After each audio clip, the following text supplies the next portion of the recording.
It's actually gonna happen. And this is all thanks to Amazon, I guess.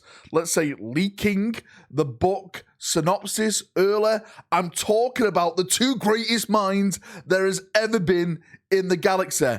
Belisarius Cawl and Fabius Bile. There's a brand new book coming out at the end of this year that will pit the greatest minds in the galaxy against each other. So let's jump in, let's talk about this, let's actually look at the book synopsis, and let's just theorize the potential of what could happen with this upcoming Warhammer 40,000 lore. Now, before we jump into this, a massive shout out to a chap called Romnin. This is the guy who sent me this link over on Twitter. This is from the French version of Amazon, so please bear with me because there's some translation errors here and stuff like that. I'll include the link in the description of the video if you want to go over and read it for yourself and see it for yourself.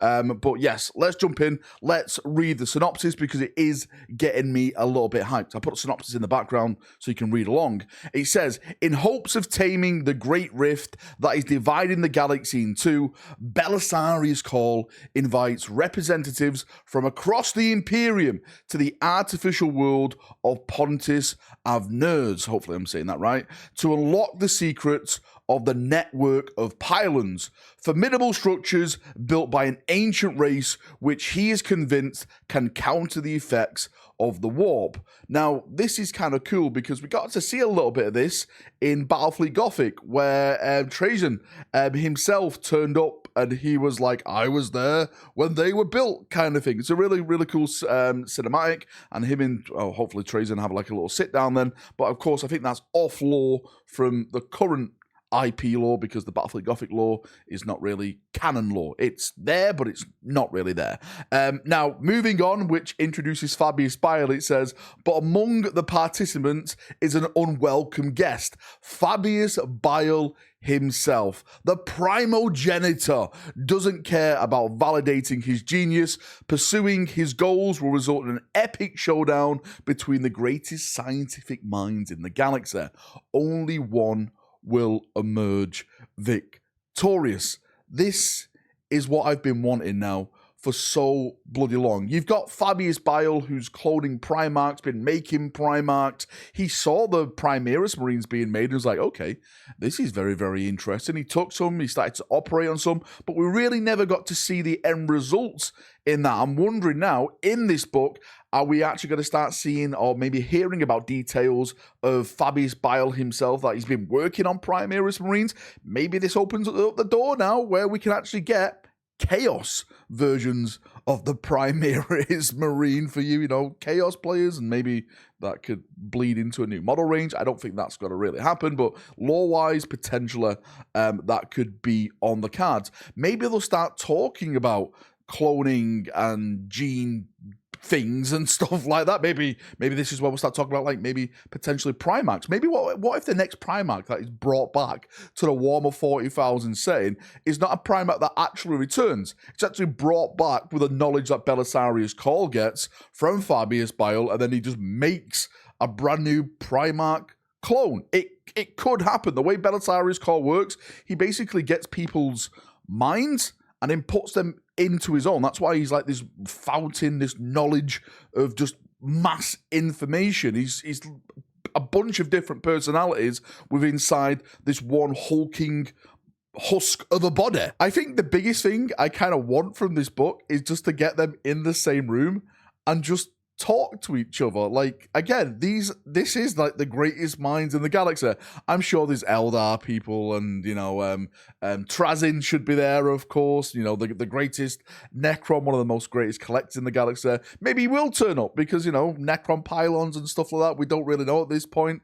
But to have these two potentially in the same room as each other before they start, you know, throwing down and fighting, because that's going to be the core element of the book. It says it in the book synopsis. He's there for his own goals. What goals that is? Who bloody knows? Like, what's Fabius Bile going to be doing at a conference about Necron pylons? Maybe it's more than that. Maybe Belisarius Cawl's there and he's got some new gene work on his ship, and Fabius Bile's heard about it and he wants to go in and steal it and use it for his own benefits. There's so many wild theories we can go down and talk about this book. Is by Guy Haler, who I will say, by the way, at the moment is basically single-handedly writing the new narrative for Warhammer 40,000, like pushing it forward, like, you know, the Dawn of Fire series. He's like the lead editor behind that, or like the main guy behind that. So it's literally like all the future stories and narratives go through him. So he has like the main vision beacon on what's going forward. So I trust this will be a good book. Plus, he wrote the Dante series, which is probably one of the greatest 40k series there is out there. Dante, Devastation of Bile, Darkness in the Blood. Great reads if you haven't actually read them. But I'm super excited. I literally want to see where this story goes now. Hopefully, this is just the first time these two great minds will cross. Maybe we'll get like an entire book series spanning from this, Cawl versus Fabius Bile, and it's just like, you know, epic adventures of these two fighting each other, just like Trazin was fighting that other Necron guy. Oh my god, I forgot his name. Was it Sarak or something like that? Maybe that, but, you know, not cross millions of years, maybe cross, you know, hundreds of years and stuff, and we can have like a nice back and forth battle between these two great scientists in the actual galaxy. Whatever happens, hugely excited for this now. October can't come soon enough. There's so many big books that are coming out at the end of the year. We've potentially got the last Siege of Terror book, and we're going to find out what happens to the Emperor Horus, Valdor, Dawn, Sanguinius's final confrontation. I'm sure there's going to be one epic twist last there, and now I've got this book added to the pile as well. It's going to be an absolutely amazing time. I'm hyped and excited to see what bloody happens. Anyway, enough waffling from me. I just want to bring you to the attention. Get ready for more upcoming awesome 40k lore. If you've got any thoughts, feedback, post it down below, I guess. See you in a bit, brothers. Have a great day, and bye-bye.